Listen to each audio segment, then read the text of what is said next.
Oh, beautiful. They're beautiful. Okay. I gotta wear them like this. I'm sure you get them back. I know. God, I'm just totally Barn in Vermont on New Year's Eve. fighting it. That's why you're coming to you. Yeah. Commerce is called By the time we get around to these no, you'll still be. I can find it. It's after 8:5, it's when I'm stopped. And then switch around. No. We need to get started. Are you ready, Bob? I am. With the auditors report? All right. Let's do it. Ready.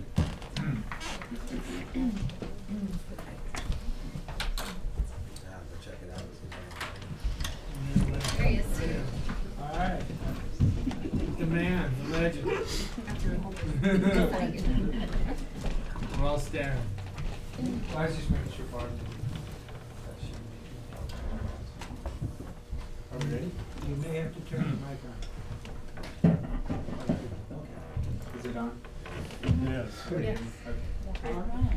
Good evening. So tonight we have a couple things, but the most important thing is a review of this year's consolidated comprehensive annual financial report. And I'm going to introduce Matt Marino. He's our managing partner with Ruben Brown, and he will give you a presentation of some viewpoints. Yep. Thank you for having us. So as you might recognize me from last year, I'm one of the partners on your engagement, and we really appreciate working with the district. I'm going to walk you through the CAFR, or the Comprehensive Annual Financial Report. If there's anything you want to ask about, please stop me. I'll kind of go through high level because it's almost a 200-page document, so we could be here until 2 a.m. if we wanted to read every line, which I doubt anybody wants to do tonight. So just like with prior years, there's several different important sections I'd like to point out in the Comprehensive Annual Financial Report. First is the Management Discussion and Analysis. This is a good section to read if you have not. It's management's discussion on what happened at the district for the year. It also has some historical context as it compares it to last year. And so that's always good to look back at where you were as well as where you're going in the future, and the MD&A does that for you. Then we jump into the basic financial statements. So you have two sets of basic financial statements. You have what's called the government-wide, and that's a full accrual basis reporting. That's going to be just like for-profit full accrual reporting that you would see at any for-profit entity out there. You have all of your assets, your liabilities out there. One thing I do want to point out, which is consistent with last year, we're now within the implementation of GASB 68, and with the changes in GASB 68 from year to year. Does it seem like I'm going in and out? Yes. No, it does. Okay. I'll try and talk loud and let's just go with that. So one of the things with GASB 68 is there's assumptions that have to be made. There's actuarial assumptions that are made to come up with that liability. There were some changes in assumptions this year which resulted in that liability growing to approximately $1 billion this year. One thing I do want to point out with that is it's not a cash call. The district does not need to come up with $1 billion today or tomorrow. PARA has a specific funding requirement. The district has met that every year for the past several years. And at this time, there is no changes in funding. Now, I will point out that PARA does have some austerity or some proposed austerity measures out there, such as changes in benefits, increased contribution rates for participants that would help change that liability in the future. But yes. Would these parent, would You have to push the button. You have to push the button. Would the para changes that you're mentioning be pursuant to legislation or something that the para board could do outside of some legislative action? I believe they're doing some as part of the to the extent that they're doing within the para board, they're going to do some, but I do believe there would be some that would have to go to the legislature to get approved as well. Any questions with regard to that? So I do want to point out that that's not changed the financial outlook for the district. Your bonding agencies, your ratings agencies issued bonds this last year knowing that liability was out there, and there was little or no change in your bond rating as a result of that. So that is a positive. Okay? Yes? So the, so we have this, it's not really an unfunded liability. Or can you clarify that for us? It is, but it has so many assumptions. So it's looking at what are we expecting to earn in investment returns? What are we expecting to pay out in the future? And what it does is it projects all that out, 20, 30 years, and then it brings it back to present day dollars. Right. And so that was one of the big changes in the liability that's presented, and there was a change in the discount rate that was used to bring that back to present day dollars, as well as they had adjusted what they thought they were going to earn on investments, as well as changes in mortality tables and all sorts of things that just made overall changes. So it's not an unfunded liability that has to be funded today, and it's largely, as we discussed, could be brought all the way up to the state legislature, because it could be a partial solution of the state kicking in something, the para participants kicking in something, and the districts kicking in something. So it could, at this point, it's anybody's guess on how that funding will close, and we'll see.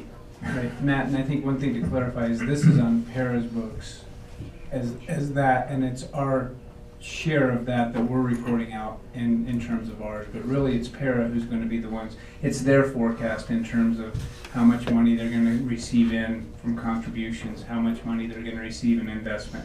So it's really Para and the Para doing that analysis, and then when they get through with that and they say here's what our unfunded liability is, then they apportion it out to the districts. We can't make payments ahead of time to resolve it. We can't do any of that type of thing. It's really them coming back and us putting a value on our government-wide statement. Correct. Greg, you want to clarify too that this is all districts that are in the same situation? Yeah, absolutely. Unique to same. Right. So all that- school districts. all school districts, and really, if you look at it, it's municipalities. It's anybody who is in Colorado Para that has this on their books. And to be honest with you, around the country, most of the public employees are in a unfunded liability. Very few of them are in a surplus situation. So it really applies across the board, across the nation, to the majority. Yeah, the financial crisis of 2008 didn't necessarily help the situation, but yes, Greg is correct. It is, most pension plans are underfunded, at least some. And as Greg pointed out, many institutions throughout the state are affected, not only at the local level, but also at the state level. And the reports that I read said basically they were going to trim back on benefits and ask for more input or more funding from the participants. So that wouldn't affect the district, that would affect, or would it? There's legislation that what they're asking for is an increase to both employee contributions and employer contributions. So it would have an impact on the district. And really, historically, the district has picked up any type of increase that could have been passed along to the employee. So we've kept them fairly consistent at the 8% mark, and the district has taken on any additional para contribution. You know, They were looking at maybe 2%, it's all still a moving target, but 2% employer contribution, 3% employee, coming off a gross instead of net, which is a higher amount to start taking from, and then backing up to maybe 65 when people could retire, and they would retire at less. And then I think they talked about trimming the cost of living for people who are already retired down to a 0.5%. So it's all still a moving target, and like you said, most of it will require legislation. But thank you. And then just one follow-up, you commented in passing that the district has funded any of the para calls for funding Yes. for the last several years. Is there a time when we did not do that? Yes, 2003 through probably 2005, when we were going through our financial crisis, we had to borrow from the state, and we had to actually delay our para payments and pay them back later. But since then, we've been fine. And we're current. We're current. We have paid everything back up, we did that in like 2007, 2008, and since then, we've been making the payments that we need to make on a monthly, yearly basis. Thank you. And just out of curiosity, the payment that we make for para increases, is that a contractual obligation or? That's a state statute obligation. We cannot legally get out of para. We are required to participate in para. And as Greg said, you can't send more to try and eat away at this. Like if they asked for $40 million, you can't send 45 to try and make it go smaller. You have to send what they asked for. So. John, sometimes through negotiations, back to your contract, sometimes we agree with our contract with our employees to pick up the employee contribution. That's what I was asking. So that could be an additional burden, but that would be a negotiated item. But the overall requirement to participate in para and the overall requirement for how much an employee contribution is, we don't have any say in that. That's all set by statute. Thank you. Thanks, Mike. Yep. So that's the statement of net position. So the largest reason your net position is in a negative factor is with regard to that. The next statement that I'll point you to is basically your income statement or your statement of activities. So it's kind of an upside down income statement if you look at it from a for-profit perspective, because municipalities, districts, counties are there to provide services for the citizens. So the things that come first are the services, which is instruction, supporting services, all of those sort of ideas, and that's up at the top. So if you go on the next page, you can see that the district lost on a full accrual basis $142 million, mostly related to the pension liability. And so there I'll show you from a fund perspective, which is where most municipalities and districts manage on a daily basis are. And the district actually was in a positive position for that. So if you look at the general fund, and virtually all of the funds of the district were in a positive position for the year, and that is a very good place to be. There's reconciliations that follow the fund reporting, and the fund reporting is a modified accrual reporting, and that's basically kind of like a cash basis. You expense all of your capital assets, your debt issuances or sources of proceeds, and then as you pay down that debt, it's a use of proceeds. So a little bit different than the full accrual, but also gives a good look of how the district is operating, and it's also how the district budgets, so that's important. The footnotes provide further commentary, and so that's the next several pages. But then at the end of the document, one thing I do want to point out that's important to talk about as well, because the district does receive and expend more than $750,000 federal expenditures, federal funds, we do have to do an additional audit in addition to the regular financial statement audit, and that's called a single audit. So we look at how the district is spending the money in compliance with the grant agreements, as well as whether controls are being applied to those funds, and we did complete that audit, and we did issue a clean opinion on that audit as well. And so we audited 4 major programs for the district this year, and we have not had findings in, I believe, over a year, and the district has, if there were findings in the past, has corrected them very rapidly. So, any questions? We presented the detailed CAFR to the Finance and Audit Committee on October 23rd, so they got a very in-depth presentation, but I'm willing to answer any questions or anything like that. Comments, questions? Paula, was there any feedback from finance? Yeah, I think it was a more detailed explanation, but the feedback was very similar. There was a lot of conversation around the impact of GASB, and really the bottom line is we have to park this $1 billion on our statements. There's really nothing to be done about it, but it is sort of a universal problem with all the public employers in the state, and it hasn't affected our bond ratings or our bond issuance. So I mean, they understood it, and you know, the point was also made that to focus on the balances, on the positive fund balances, and the cash flow, and that's just a very strong indicator of strong performance. So I think that was the majority of their input. And thank you for, it's always like really well presented. You guys do a really nice job on the viewpoints and kind of walking through not only the numbers, but then I think also to the finance group about just observations, recommendations around housekeeping items, streamlining items, just best practices. It's always a good conversation. And I think that's what Matt was gonna go into next. with Yep, some- yep. Did we have a couple questions before I jump into that? You're going to go into what?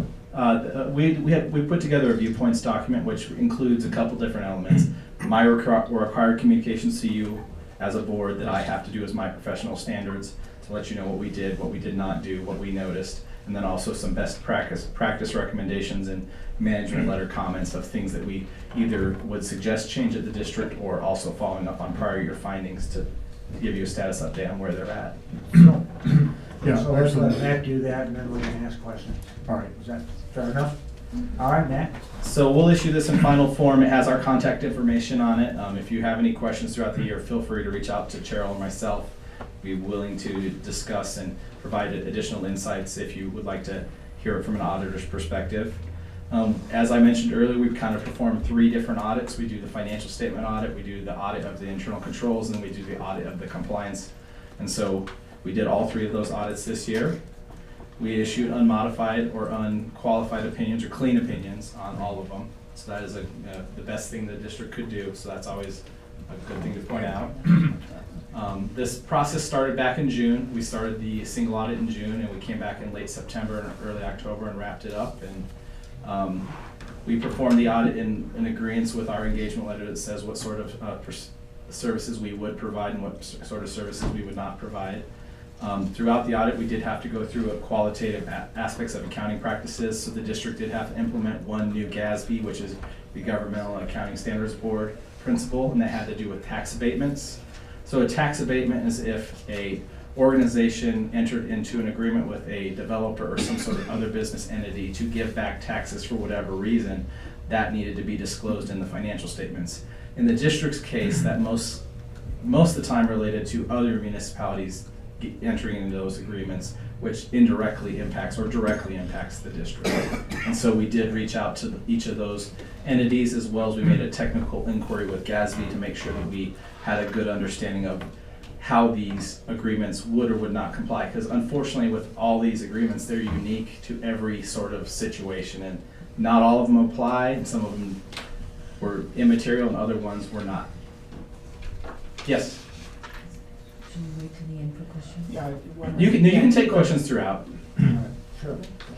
The tax abatements, it sounds like these are like the URAs, is that what it The is? urban renewal authorities and the downtown development authorities. There you go, okay, got it, I thought it was. That is exactly right. So we looked at also the accounting practices that were in place last year, and we noted no significant changes. We noted no transactions, which there was a lack of authoritative guidance that we could follow. We also look at the estimates and judgments that management has to use. And in every set of financial statements, there's a certain amount of estimates and judgments that management has to do to prepare those financial statements. All of yours are normal and consistent with what I would expect to see in a school district. Depreciation, the estimate of the pension liability, all of those sort of items. And we just look at the sort of information that's being pulled together to make that estimate. We make sure it looks reasonable in light of the information. And then there's a handful of disclosures that we highlight as well that we think are the most, they're not necessarily the most important, but they do do a little more care to review them. And that's the debt agreements that the district has set up for themselves, as well as the net pension liability, just due to the magnitude of it. But as we had discussed, the bonding agencies and rating agencies have not found that to be a negative thus far. As is consistent with the district, we had no difficulties. Your team's always great to work with. They're very cooperative, and we look at it as a collaborative approach, and that's helpful. It was very nice to call GASB together and talk through the URA agreements, because they're all different. You know, I get to do it, 30 times a year. They get to do it once or twice, but it never ceases to surprise me on some of the different things that come out of every time we look at a new agreement. So we had no disagreements with management. As part of the audit, management provides us with a representation letter. The representation letter basically just said, you gave us everything that we asked for, you responded truthfully, there are no pending litigations or anything like that, and they did provide that without any problems. There were no other consultations with any other independent auditors, and there were no matters that affected our retention as auditors. So the district accomplished several different things throughout the year. Number one, the voter approval of the construction capital ballot question. That was a big deal, and also kicked off construction on many different projects throughout the year. You also refinanced some debt throughout the year to save approximately $3 million to the district, which also positioned the district to issue those bonds pending the voter approval as quickly as possible. I believe you were one of the first districts in line after the November election to get your bond funding, which was a big deal. So the district has continued to grow, as I'm sure is no surprise to any of you. The next section is the management letter comments, and so there's just a handful of items that I'll highlight. None of them, I do want to point out, were what we would call a material weakness or significant deficiency, things that are of great worry or great attention that needs to be paid attention to. Most of them are best practice or just items we want to continue keeping our eye on. The first one has to do with employment files. So as the district has upgraded systems, changed systems, payroll systems, ERP system, where things are getting filed within the district from an employee file perspective has changed, and we're just encouraging the district to review the policies that are in place currently to make sure that documentation for employees is easily obtained as quickly as possible, such as items as I-9s, transcripts, simple things, nothing that's a huge deal, but if you can't find it quickly, it can be stressful. So, the next thing has to do with time and effort reporting. The uniform guidance did change how time and effort reporting should happen with regard to your grant funding. We do note that the district should look at how every department and every program administrator is doing time and effort reporting, because with the new uniform guidance, there is some variance on how you can do that and still stay within the law, and we just want to make sure that that's constantly revisited to make sure that there's no way the district would get out of compliance with that. And we didn't notice any problems with time and effort reporting. I do want to make that clear. And current systems are adequate? At this time, yeah. So. And then the next couple pages go through several different recommendations from prior years. So the first one has to do with control documentation with the uniform guidance. Your controls documentation with uniform guidance has to do with documenting the processes and controls that are applied to your significant grant programs. And the district did complete that this year, and they're continuing to implement that with each individual program or department through this current year. So the next one has to do with the self-insurance governance. So the district has some self-insurance with regard to health and dental. And as a part of that arrangement, you have worked with a third-party administrator to administer that program. And so the recommendation had to do with working with the third-party administrator and monitoring what they were doing, and we did note the district did implement that and is doing that on a monthly basis, or every 2 weeks, sorry. This comment stems back from several years with regard to period close and account reconciliations. The district, I think, is in year 3 or 4 of the new accounting software, the ERP system. We've noted continued progress with regard to period close, and the biggest progress we'd like to highlight is there were no adjustments to the trial balance once we entered the field, which is a really big deal, and it takes a lot of work from district finance staff to make that happen, to get things closed down, locked down, reconciled before we get here, and that helps make the audit efficient and quick, and we had no significant audit adjustments as a result of that, which is a nice thing to report. And the comment just says to continue evaluating the process for whatever the changing financial reporting needs might be for the district. One example could be as the construction projects ramp up or ramp down, you might need more or less information depending on what you want to see with any one construction project. So that could be where you need to change the current reporting model to make it more useful to what you need at this time. And we didn't note any problems. We want to make sure that you're always evaluating it and making sure you're getting the information that you need to properly govern. The segregation of duties with regard to the accounting functions, when the accounting system was implemented, it was necessary that at least one district employee had the administrator rights to the software, and the district is working on decreasing that employee's responsibilities within the finance function so that they can eventually scale back that access within the accounting software, and that's in process, and it's a multi-year process because it's not as simple as just pulling the plug, because it would affect numerous processes at the district. What's the implementation timeframe for that? We'd say by the end of this year. Oh, thank you. And then inventory of district capital assets, we did note that the district has implemented a new, more comprehensive and collaborative process to work with departments to inventory assets and pull them off the records as timely as possible. And then the cross-training of employees is the last recommendation I'd like to talk about, and that is what I call the win the lottery scenario. So if one of your employees wins the lottery overnight and they decide they don't need to come back. I don't play.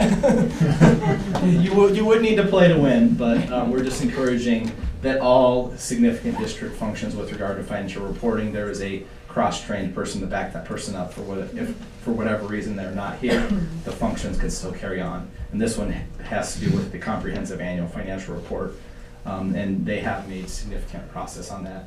Various elements of the report have already been cross-trained: debt, the schedule of expenditures of federal awards, the GASB 68 calculation, I'm trying to think what else, the transmittal letter, some of the stats generation,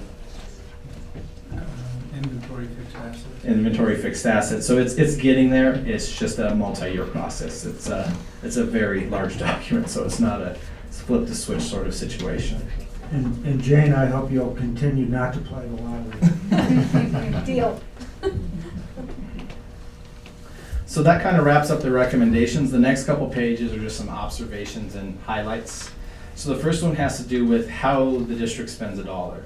So this is just a little pictorial of, for every dollar the district takes in at a government-wide level, 49 cents is spent on instruction, 31 cents is spent on supporting services, 11 cents on debt service, 7 cents on capital outlay, and then 3 cents on food service. So it's just a good place to look at. It's very comparable to other districts, but it's always a nice metric to look at. And with the upcoming transparency project that the Colorado Department of Education is undertaking, it'll become a forefront for a lot of people to look at, because that is some of the information that is on that portal. And again, that's overall, that's all funds, that's not general fund. If you remember, our goal is 65% for instruction in the general fund. So this is taking into account nutrition services, student activities, bond redemption, building, all of those types. It's everything, including the pension liability. So. And man, I'm sorry, but we will run out of time in 3 or 4 minutes. And I'll be done in 3 or 4 minutes, so does that work for everybody?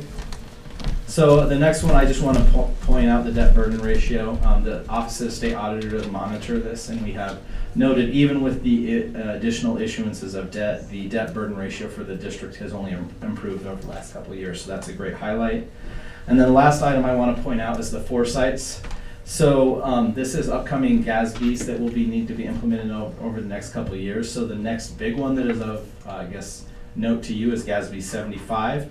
And that's going to be similar to GASB 68. Some of you might be familiar with the Healthcare Trust Fund that's part of PARA. And you would, theoretically, if the district would also need to book any proportionate share of a liability with regard to that other post-employment benefit to the financial statements when that's implemented. And that'll be implemented effective for the 2018 district year. And if currently the Healthcare Trust Fund is in a underfunded position as of today. And that's a para Yes. requirement? Oh boy. So it'd be just like the other. It won't be as substantial, but it will impact the district again. Yep. So that concludes my presentation. Any last minute questions in the last 2 minutes? Any recommendations for, with regard to internal control? Most of those best practice recommendations have to do with internal control and process. No significant things other than what I mentioned in here. So no new recommendations? the new ones were the employee files, the time and effort reporting. Those were the new ones. So we hit employee files really hard this year. HR had to work very hard, and we really appreciated their help. So. Thanks. And Matt and Cheryl and their team were very helpful to us. They did, I believe, a thorough job, but they did it in a way that it impacts us minimally, as opposed to some audits that we have been through where they ask for the same information 5 times at various times, and you haven't even had time to file the stuff back before they're asking it again, and you don't know where it's at. So They work very well with us. They work hard and they make great suggestions and help us in areas that probably aren't really their area to help us in. All right. Thank you Well, so much. I'm sorry that we short-sheeted you a little bit here on time, but I appreciate the update. It's a very comprehensive document. I do want to commend the Finance Committee for their work, and particularly everything that Jane does on this document. I'll remember to turn the mic on. And so Matt, thank you very, very much. And Greg, maybe what we'll do is when we get to the approval of CAFR, you can talk about the first quarter, or the financials. We're going to talk about financials. I can spend like 5-10 minutes. I mean, just covering. We really wanted to talk about 3 funds, so I covered those 3 funds. Sure. Okay? Yeah, very good. Thank you. All right. Well, Matt, thank you very much. Please tell Cheryl thank you as well. I will. She was very heartbroken she could not be here, so it was, I told her, it'll be okay, I've been with the district several years, I think we can figure it out. All right.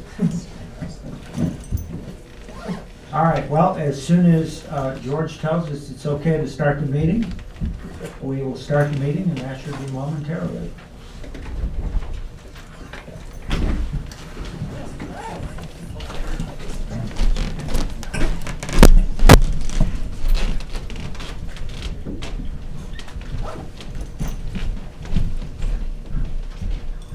All right, well, good evening, and welcome to the November 8th regular meeting of the St. Vrain Valley School Board of Education. If you would, please join us in saying the Pledge of Allegiance. Pledge of Allegiance to the flag of the United States of America and to the republic for which it stands, one nation, under God, indivisible, with liberty and justice for all. Thank you very much. And with that, Barbara, if you would please call the roll. Mr. Ahrens. Here. Mrs. Slammers. Here. Dr. Martyr. Ms. Pierce. Here. Ms. Segrist. Here. Mrs. Cisco. Here. And Mr. Zink. All right, very good. Here, thank you. All right, and Barbara, I did want to make one change to the agenda. We had some, the Frederick High School, right? Yeah, the FEDA report. So I'd like to move that up prior to the superintendent and board reports, but we'll do the, if we have any visitors or audience participation, we'll do that first. And I would make a note to board members that the microphones have been changed a little bit so that the default is off rather than on, as you may have already picked up. And you can turn it off, and that'll cut back on some of those feedback issues, and you may need to speak a little more closely into the microphone. And so with that then, I think we had one speaker on a non-agenda item. And I think that's Mr. Norris. Was there anyone else, Barb, that signed up tonight? No one has signed up. All right, Robert, you have 3 minutes. Okay, I'm Bob Norris, 532 Ryder Ridge Drive. Haven't been here for a while. I want to thank Debbie Lammers for her many years of service here. I don't know how many others would turn it over, but she's been a good friend to many of us. Not knowing how to say no, I'm now on the board of the Colorado Statewide Parent Coalition, and I brought with me Vrain, who is the co-executive director, and he can speak to what we do maybe a little better than I can. And I'm going to have to make copies to send us around. Well, thank you very much for the opportunity to let you know that what we're doing in the Colorado Statewide Parent Coalition, we provide training to Latino low-income families to obtain the Child Development Associate. This Child Development Associate is provided by 30 sessions. Each session is 4 hours, and they can understand the developmental of the child. So we need to be, in this case, continue supporting these low-income families, because really the families are ready to support our children 0 to 5. We know this is an achievement gap between Latinos and non-Latino students. Why? Because we don't support these trainings in Spanish. Sometimes we don't have this opportunity to receive these 30 sessions in Spanish. So we are doing such a wonderful job at this time. Our goal is in the first semester of the 2018 provide 4 institutes, PASO programs institutes. One is going to be here in Longmont, so because we know the community is looking for that opportunity. So I wanted to say thank you to the board of education from Vrain Valley, because really that's exactly we wanted to support our community. Our community knows that we need to stand up and support the education, because we want the education to support our children too. Thank you very much. Well, thank you, and please know how much we respect your work. Well, thank you, and I appreciate it. I know we've worked with Don for years longer than I've been with the board, and we're planning some more things in Longmont. We just had a meeting with Intercambio to partner with them. Oh, that's great. Thank you. No, that's Once again. an area of great need, and we do appreciate the work that you're doing. Thank you very much. Thanks again.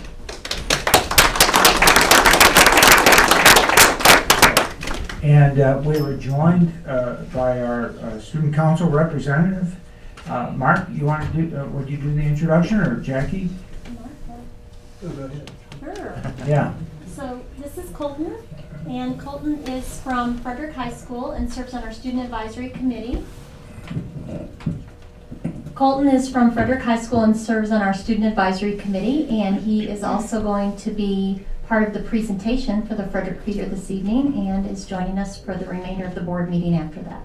Excellent. And Colton, we invite you to participate if you have any questions about anything that takes place or anything we're discussing. Please don't hesitate to ask. You're more than welcome to do that. We appreciate that you're here.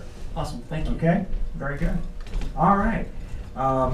With that then, we will turn to the Frederick High School Student Advisory Council feeder report. And Jackie, you'll do those introductions? Yes, I'm just going to do a quick introduction of Brian Young. He is the principal of Frederick High School and this amazingly energetic and collaborative feeder.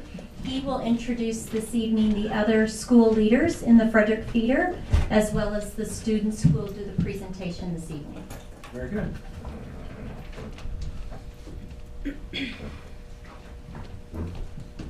Hi guys, good evening. Thank you. Give me 1 second. I'm going to try to do some technology work here. There we go. Thank you.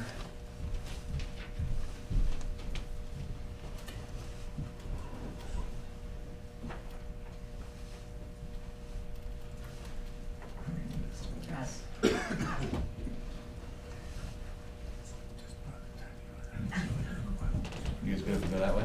All right, come on up, guys. So I am proud to be here with a few of our Student Advisory Council representatives, and I'll introduce them and they'll introduce themselves again here in a second. But tonight we have Doyle Shrove, Cecilia Wilson, Logan Turner, Adriana Escorza, and you guys have met Colton Wilcox already. Our group did something different this year. We've been doing a lot of videos in years past, and we thought we'd mix it up. And so they're just going to give you more of a traditional presentation. But the theme we took on this year wasn't really about each individual school. It's about the whole Frederick feeder system and all the transition work that we're doing from before they even start school through their post-secondary plans. And so these guys collected information from all of the feeder principals around what we're doing as far as how we're supporting students throughout the entire feeder. So it's not about each individual school, it's about all of the communities of Frederick, Firestone, Dacono, and the 7 schools that make up or to support the students of the Tri-Town area and how we support our students all the way through. So with that being said, I'm going to turn it over to Cecilia. Yeah. Hello, I'm Cecilia Wilson, as we just said, and I'm a senior at Frederick High School. I'm involved in a lot of stuff, but my favorite things are marching band. I'm the drum major, and this is my 2nd year being drum major of the marching band. I also play flute and piccolo for the symphonic band and the musical theater, so I'm very involved in the arts program. I'm the defending state champion for value debate, and I'm also the president of Green Team, so I keep myself busy. Good evening. I'm Logan Turner. I'm a senior at Frederick High School. I've been in the feeder system for 6 years. I began in Coleridge Middle School, transitioned to Thunder Valley K-8, and now I'm in Frederick, and I have been for the past 4 years. Although I am, like Cecilia, involved in many things, I'm mainly involved with National Honor Society, Student Advisory Committee, and musical theater. Thank you. Hello, my name is Adriana Escorza. I am a junior, and I participate in Latino Cultural Club, and I'm one of the leaders for that. I've done that here at Frederick and also at Meade. I'm really passionate about it. I've been in the theater system since 6th grade. I went to Coleridge, and then I ended up at Meade, and now Frederick. Hi, you've already met me the third time. Colton Fox.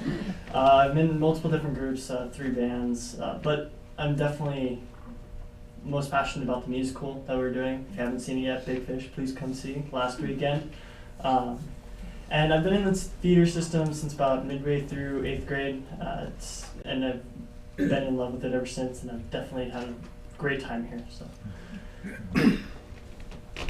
Hi, my name's Doyle Schroth.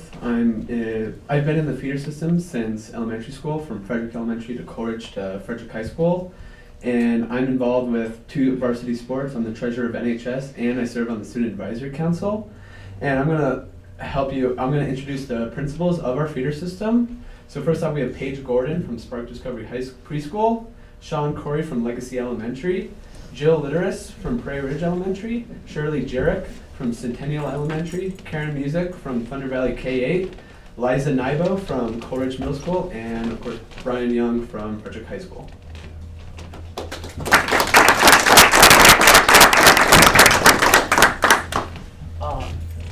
Mr. Young went into this a little bit, just about the theme of our presentation. But basically what we wanted to do is we wanted to pull away from the videos because we wanted to change it up a little bit, bring it back to classics. But we wanted to show you that the transitions from every single grade level, not just specific schools, but from pre-K to K, or kindergarten throughout their elementary school exploration, and then into middle school, and finally into high school, and after that, even we have some of the beyond discoveries that we find. We just also wanted to show you that how strong our community was, and how all this really helps stitch together what we have. Thank you. I'm doing the home to pre-K transition, and it starts with informal meetups before the school year even starts, and it's to help introduce children to a more formal school setting that they may not have experienced yet. And then after that, we start off the school year with 2 parent and orientation days, so that parents have all the information on the transition into preschool. And student screening is done before the school year so that the staff can plan for academic support as needed. And there's frequent school tours and orientations throughout the school year for those parents who transition into preschool at a later date after the school year started. And the next transition is the preschool to kindergarten. And with this, they start planning the transition into kindergarten in October of the last preschool year. And they started making videos for the parents for the orientation so that parents always have the information on the transition into kindergarten. And each school hosts kindergarten nights where parents can learn more about the programming of the elementary school they're sending their child to. And children in significant support needs classes additionally have individualized transition meetings to plan for a successful transition into kindergarten. And we asked the question to some of the preschoolers that turned into kindergartners, what they learned in preschool and what helped them transition. And Skylar Skaggs said, learning my letters and sounds helped me transition into kindergarten. And Berkeley Russell said, being good and knowing how to count helped her transition into kindergarten. So I'm focusing on the transition between 5th and 6th grade. So one thing we've been doing is with academics, they have created a math plan for the 5th graders to help them get into the more advanced classes that they'll experience in middle school. So FTE from the high school is used to pay a 5th grade math teacher to support advanced math students. And Caden Susuras says we are trying a new curriculum this year. We are trying Envision instead of math expression. It is getting towards 6th grade. By mid-5th grade, we can jump into 6th grade math stuff, like multiplying fractions and multiplying decimals. So this program is really helping kids kind of get ahead, especially those advanced kids. So another thing that we've been doing is that elementary schoolers take a lot of field trips to the middle school. And when I was in 5th grade at Centennial, I remember going how scared I was and how it's super intense to be at Coleridge. But getting to talk to students at Coleridge and all that was super helpful. So we're continuing with that. They also have mentorship groups like the web leaders that help, and the left-hand leaders for Thunder Valley. They all bring those 5th graders in, they show them the school, they get to know them. Teachers are making sure that they're changing their curriculums so that it's more seamless, so it's not as stark of a difference between 5th and 6th grade. The staff, the teachers and counselors, are meeting to discuss student needs so that everyone is accounted for. And Coleridge holds a 6th grade boot camp over the summer to help engage and build relationships before the school year even starts. So we asked some kids, what do you look forward to? They're looking forward to lockers and stuff like that, maybe free time, that you aren't constantly being watched by teachers. You have to earn it, you have to be good with that time. You have to have integrity so it won't go away, and you have to learn stuff, have multiple teachers and multiple classes. So really the biggest thing here is making sure that they're prepared both academically with the curriculums, but also socially, and they're prepared for the behavioral changes that they are expected to have. Fantastic. That leads us into our 8th and 9th grade transition, which I know for me was one of the scariest because of all the superstition wrapped around high school. We definitely prepare our children here to get ready for high school. We do a lot of things, such as they visit their high schools multiple times, their multiple different high schools, to get ready and prepare themselves. You know, us seniors aren't that scary. We also have our counselors visit our lower feeder schools to make sure that they're prepared for the classes that they're going into. We even have what is known as, or what we call at Frederick as Freshman Day, which our link crew comes together and we introduce freshmen to the school, helping them get used to their classes, figuring out where it is, and then what they're going to be doing. It's really a fun day. They get to meet a senior, have a friend, and have a good day. And then one of the things that Logan here will go a little bit further into, but also prepares them, is what we recently started was the graduation walks. Walking through and having them being able to see the seniors gives them kind of this inspiration that, hey, high school is really fun. So it's really helping. And one final thing that helps them quite a bit were what I saw as extracurricular activities. Band. We happen to invite all the middle schoolers of the 8th graders up to the band to see the marching band performance. Football players, they go and visit the younger kids and show them how good it is to be a little bit older. And then some of the students, they talked about like the focus groups, or the one student specifically talked about the left-hand leaders and how she feels prepared to go into high school confidently. Frederick High School has been increasingly integrating advisory into our schedules on a weekly basis. And although it might only be for a short period of time every Wednesday, in that time it is very valuable to the students because a large part of what we've been focusing on is PSAT and SAT preparation. Students have been given pre-SAT tests multiple times throughout the year to not only prepare them for the national merit pre-SAT, which they can use towards scholarship money if they so get elected, and also the PSAT that we take as sophomores as just a general benchmark, and then that is preparation for the even more important test, the SAT, which leads us into the beyond part of 12 and beyond. In addition, because the seniors have already taken their SAT, we've been focusing this year on integrating Naviance, a new program, into Frederick High School. And we've also been working with younger students to help integrate this so that it's not as new to them. They aren't seniors and then suddenly working with Naviance, which is a new tool, and it's great, but it's a little bit difficult to navigate. So it's great to get them in there, and as freshmen, if we can say, what would you like to do? Please take this career survey, and maybe we can find out what college you'd like to go into. You can focus on the grades you need and really just succeed for that 12 and beyond part. And then many schools host senior nights and college fairs. it allows students to not only see the local colleges, but to see out-of-state colleges, two-year colleges, and even trade schools.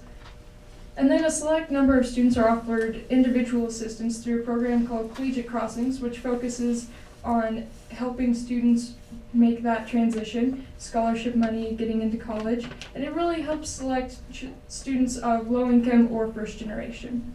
And the Frederick Feeder has a vision that every student will not only graduate, but have a post-secondary plan that includes either a 4-year university, 2-year college, trade school certification, or the military. And Mr. Young does a great job of celebrating this every Friday. And then, as Colton mentioned earlier, we have the graduation walk. And this is a great opportunity, not only for the seniors to show off, hey, I've done this, I've been in here for 12 years and my hard work has finally paid off, but to also inspire the younger generation. Say, look at what you can accomplish if you just put hard work in and really are dedicated to your education.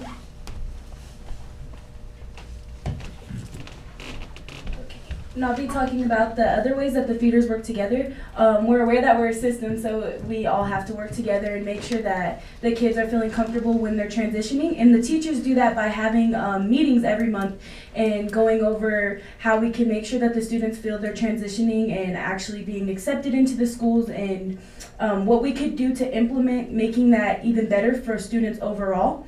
The 8th grade teachers and the 9th grade teachers also like to get together and talk about that, making sure that that transition from middle school to high school is very smooth, and that the students are prepared when they go into high school and know what they're going in there for. So, okay. So a little bit about myself is I've attended Meade last year, and when I was going to Meade, I found myself very interested in ethnic studies and things such as so. I've attended a couple programs at CU Boulder through Umasi Mecha, and being part of State Vrain Valley School District has been very powerful for me because I'm a young Chicana woman, and I've been able to do things such as so, being part of student advisory and student council and being out there and going to speak for people of my culture. I know that my dad was in Mexico and he didn't get to get the education that I have, and so being able to go and get education from places such as colleges like CU Boulder and taking it into Frederick and Meade and teaching other students about it and learning from them in ways that we could actually help students feel more accepted. We were actually talking about students that were dropping out, a lot of minorities that don't feel comfortable in the school system. And for me, I know that before I leave high school, that the one thing I want to do is make sure that I made a change in someone's life and make sure that they know they're accepted in the school, and just because your culture is different or you're different as a person, that doesn't determine what you're going to do in school. And I want to show them by making sure I graduate.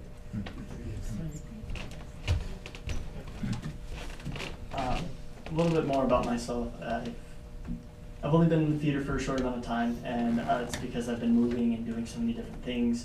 Before then, I was very, let's say I was bad at school before. I normally was flunking and not a very good child, but my goal for high school is I'm going to be a good kid. I'm going to get in as many groups as I can. I'm going to become a leader, and I'm going to do as much as I'm able to. Right now, the past 3 years, I have passed with flying grades, which is amazing, and I'm super happy for that.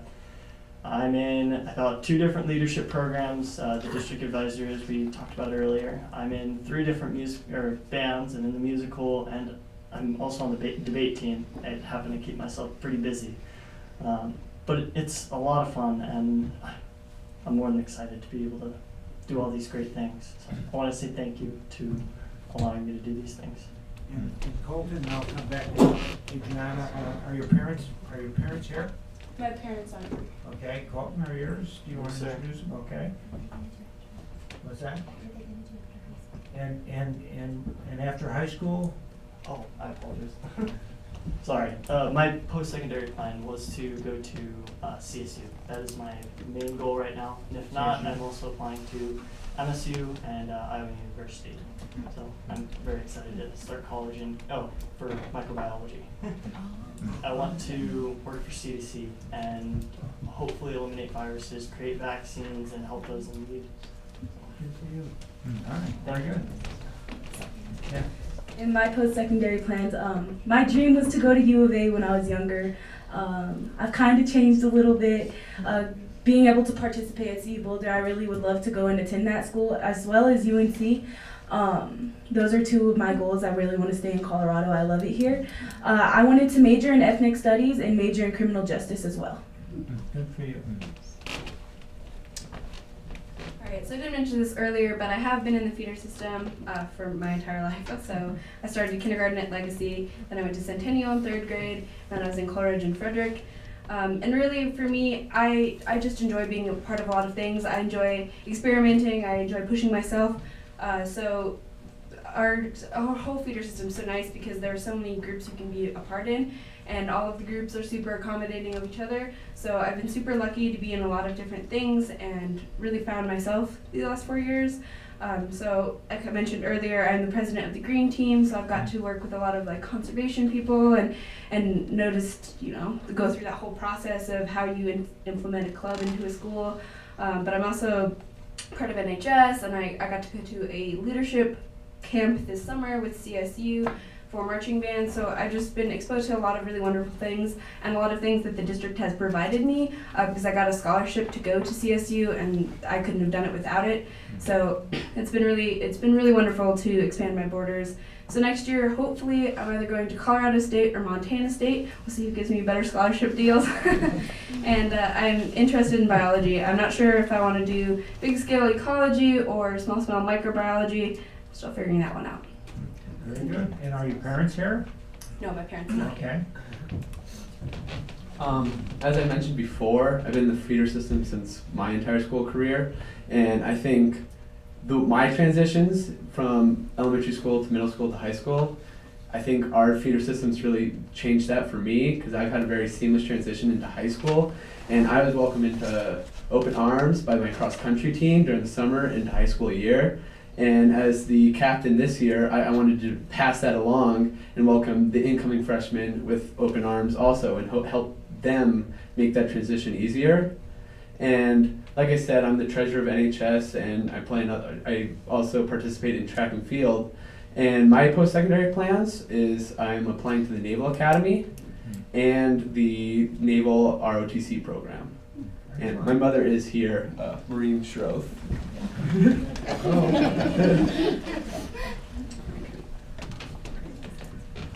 We like to put the parents on the spot just whenever we get a chance. I've been in the feeder system for 6 years, although before I went to Coleridge, I did attend Burlington Elementary School and then Sunset Middle School. And although I did not continue in that feeder system, it was a very seamless transition, and I just wanted to mention that I was very surprised by how unified the district is, because I have been to other schools where you go to middle school and, oh, all your records are lost. So it was a very nice transition, very seamless. The seniors didn't eat me when I was a freshman, so bonus, you know. I also have a little brother who is in the 2nd grade, and he is already really enjoying, I don't know if I've exposed him to high school more, you know, being in high school and bringing him to things, but he enjoys just seeing the big kids come to his school. You know, we have kids volunteer from Frederick High School, and they really seem to enjoy that. My post-secondary plans are to go to the Massachusetts Institute of Technology and serve on the Air Force Reserves Officer Training Program. Wow. Very cool. Wow. Excellent. And board members have any questions of our students? I've got one or two, but I'll throw it open. Emery? I absolutely can't say enough wonderful things about your feeder system. I absolutely love being there, and I am proud of each one of you. You're a product of a wonderful amount of effort and energy and sleepless nights and hours that these people have put in, that surround you and support you and want nothing but the best for you. And you will probably not get to meet them all, and very rarely maybe any of them. But I am proud of everything that you're doing and where you are going. and the teachers and staff that you've had in your lives. You're very, very lucky. And I just want to say thank you for everything that you have to say about us and our school district as well.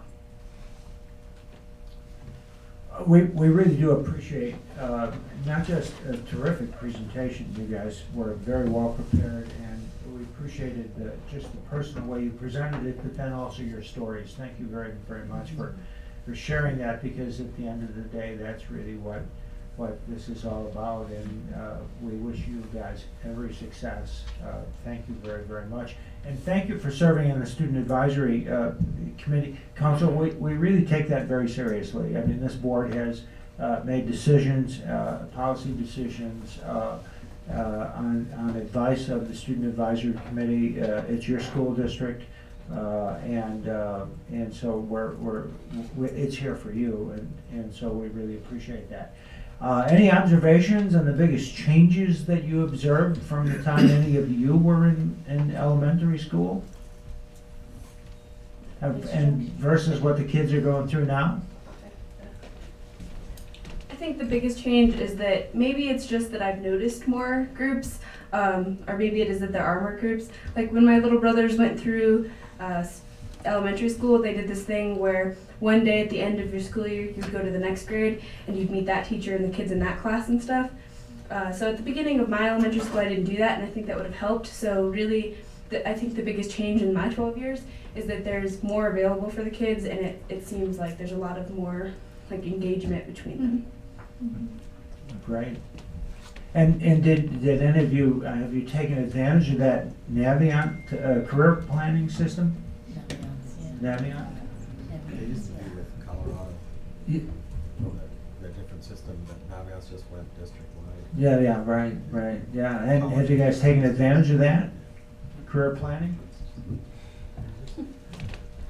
We were more introduced to College in Colorado. College in Colorado. It has similar programs. Sure. Okay, and that's been replaced. All right. Yes. All right. Very good. All right. Other questions? No. Listen, guys. Thanks very much. That was terrific. We really appreciate it.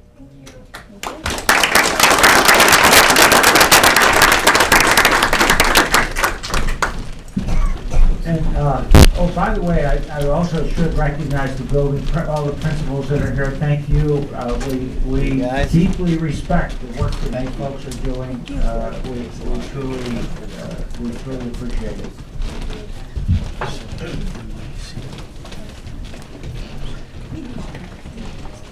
All right. Then we will move on to board reports and superintendent reports, and we'll let Don go last, I guess, since he's in the back. And I think we were going to, what's that? We'll start with Dick. Oh, I see. You were volunteering. No, you were volunteering. Dick. Okay, I see. All right, I understand. I thought you were volunteering yourself. Yeah. All right. So I think, does everyone know? I'm going to pull myself together here, so Yeah. if you wouldn't mind going first, that'd be fabulous. So, as everyone knows, this is Debbie's last board meeting, and we wanted to recognize her as such. And Dick, we'll turn it over to you first. Well, thank you. It's a privilege to have an opportunity to go first, and I do have a few words that I'd like to share with you. It's really an expression of appreciation for the foundation that you've established, helped us establish as a board over time. And you've done that in a number of ways. And I know that this is not an exhaustive list, but I'll just hit the highlights, at least from my perspective. You certainly have provided your leadership to the entire St. Vrain community, first as an active parent, and then as an engaged leader in the Niwot community. And you helped us right from the beginning marshal the resources that were necessary for us to begin to grow and now continue to grow as one of Colorado's premier districts. Your service on the CASB board has extended the reach of the progress that the St. Vrain Valley School District has enjoyed. It has enabled others to dream the dreams that we are pursuing here. It has been a shining light in the few years that I have talked with and worked with our colleagues on the CASB board. And you've been a source of inspiration to that board and one of hope that regardless of where we are, we can aspire to grow over time and become progressively more supportive and progressively more successful in supporting our students. I think it would be, I need to mention your role representing our district and the CASB board on the Colorado School Safety Resource Center Advisory Board. That's a critically important part of for the entire district. And I was a chemistry teacher at the time that you were on that board, and we saw firsthand the important the important revisions and steps forward that you helped make happen at the state level, which made our schools much safer, made our districts much safer, removed explosive chemicals from chemical storerooms throughout high school stockrooms, chem stockrooms throughout the country, throughout the state. Also, you know, we find ourselves as organizations standing on the shoulders of those who go before us. And Debbie, you have established a foundation for this board and for this community, for this district, that we are forever grateful for. And as you look back to your time on the board, you already see that we are in fact much better because of your contributions over time than we were when you joined us. And that foundation will continue to yield benefits and successes and progress for years and years to come, because we are an institution dedicated to the very principles of working for the advancement of our students that you've been such a champion of over time.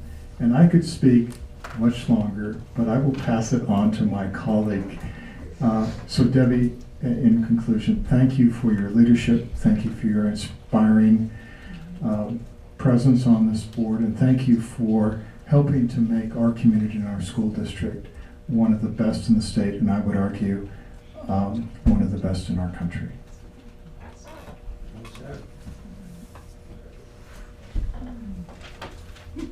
So I don't really know where to start. I wrote some things down, but I don't often stay on script. So, I just first I want to thank you for being my right-hand woman. You're right there. See what I did there? You're like right there. And your contribution to the district, it's just enormous, and on so many levels. I mean, you bring a context to the role that I appreciated so much, especially when I was new. Going through my own learning curve, and you could say, well, we did this because of that back in 2006 and 2002. You could tell us the story, you could tell us the context, you could tell us the background of why we are where we are, and it's enormously valuable to me, and I think also valuable to the community. You're so very good at these meetings and our discussions at kind of bringing that to the public, to the camera, to the audience, and sharing the whys and the hows of what we do, because we have a lot of institutional knowledge among us, and sometimes we sit here and vote and nod our heads because we know stuff, but you're so good about saying it out loud and sharing it with the public and providing all that context. And then everything you've done, down to your family level and the successes of your children and locally in your community. to everything you've done throughout the district, not even in just the schools, the multicultural community, and you name it, like all throughout Longmont and Niwot, all the way up to Casby and to the state level. I think you need to do some federal work next. But it's really like your layers and your context have just been amazing, and I've appreciated it so much personally, and I know the community appreciates it too. So thank you, and I'll give you a big hug when we stand up. Thanks. All right. John? Okay, turn this on. Debbie, it seems like I'm gonna go off script too because I'm horrible with that, but I did write down some things. Seems like we've known each other for a long time, but it's only been 4 years. I know. Which is incredible to think of the amount of things that have happened in those 4 years. It's phenomenal. And when I came on this board, I had no clue what I was getting involved with. I'd gone through Leadership St. Vrain, so I knew the dimensions of some components of the district, but I didn't really have a true understanding of board responsibilities. And I remember going to my first CASB meeting, and I think it was a second language or third language or fourth language because it was all these acronyms kept flying at me, and I was drinking from the fire hydrant. But there you were, whispering in my ear, giving me directions in terms of go over there, meet that person, go take that class, and it was invaluable, and I really appreciated you had my back. You didn't shy away from reaching out. You took that as the kind heart that you have, the directions that you are really caring soul, and that comes shining through. I mean, beyond all the words of your history and your knowledge of understanding the past, which is truly important. It's to all of us, the highest mark of leadership, I think, is wearing your heart on your sleeve and doing the right thing. And you always did it for the right reason and did the right thing, and that stays with me. It's your practice of knowing that public education is always a higher service. And honesty is always the calling that we all strive for, and I think we all achieve that very well. But I do want to thank you for your leadership. You're one of the best. I find it hard to say goodbye, and I don't think it is a goodbye because I hope we will stay friends. Your heart is in this building, and you have been really responsible for the direction of this district for some years, and I couldn't be prouder of serving with you, and I think we are doing a good job, and the merits of striving for more and for being responsible to our district, to our students, is something that you have shown with great care, and it will stay with me, and it'll stay a part of this board, I think, for many years to come, and I deeply thank you for your leadership, for your kindness, for your heart, and for your caring and reaching out in the beginning was extraordinary. And from that moment on, we were friends and you were a mentor, and I was so grateful to have your leadership from the get-go. So I thank you so much for that. Love you.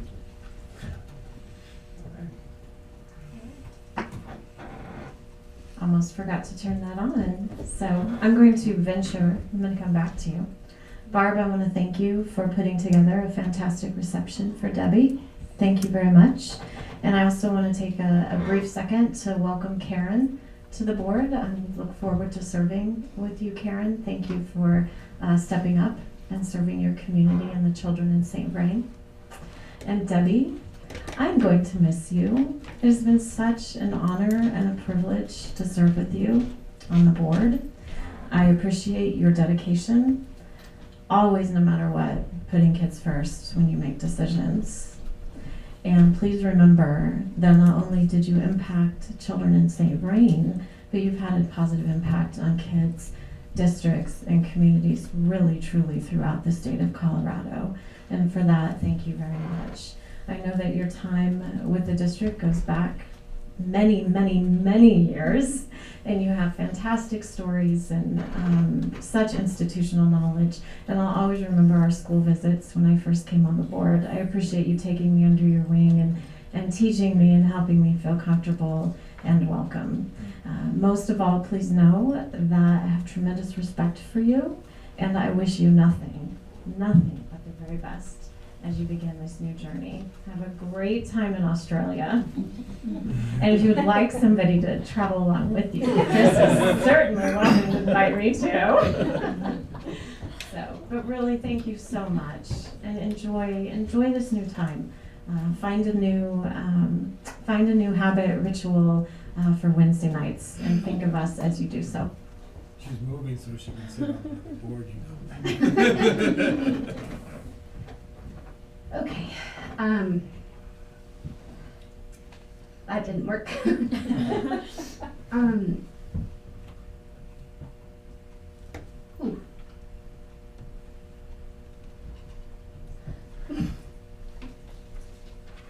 I usually avoid this as much as possible. You've been a very dear friend, and you have taken me under your wing, just like everyone else. And I've been here for a few years, and my first Gatsby was much like his. I was, what is happening, and where do I go, and what is this building? And all I can think about is poor Karen. She's next, you know, and Debbie's not going to be here to tell her where to go. I just want you to know that I appreciate your direction, the comfort that you bring to this desk, the ability to speak. I can speak and know that no matter what I've said, you are going to be proud of every word, and you're going to encourage, and you're proud of all of us and everything that we've done. And I want to say thank you for being a wonderful person, you know, just a good heart, and taking care of all of us. It's going to be different without you here, and but I look forward to seeing what the next board is that you're going to sit on and hearing about all of that. So thanks to Chris for sharing you for so many years, and his sacrifice of letting you just support everybody and be with all of us, and love all of us in schools and kids, and you've been amazing, so thank you.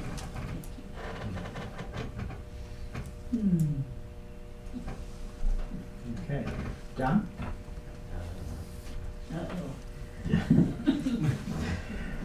Well, I sure do hope that we can stay friends for forever, because I just have, you know, become, and really it's a hard thing to think of you not being right there. I remember starting with you in 2001, so it's gone 17 years.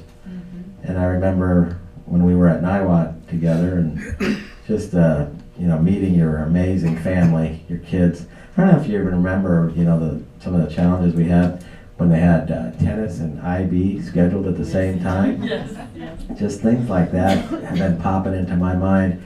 And I remember, you know, thinking, we've got this shortfall in the district, and you and, you know, Eli and Biff and Cotton and all of us, and the Ed Foundation, going down to Kinko's and getting some paper, copying paper from them, and you know, just all of those great events that you guys would put together, and we'd have those galas from the Ed Foundation, and we'd always talk about, wouldn't it be really amazing if all the programs that were here available at NIWAT were available to all kids in every school? Remember that? And we talked about that would be something pretty special. And it's just it's just amazing how fast time has gone. It's just amazing.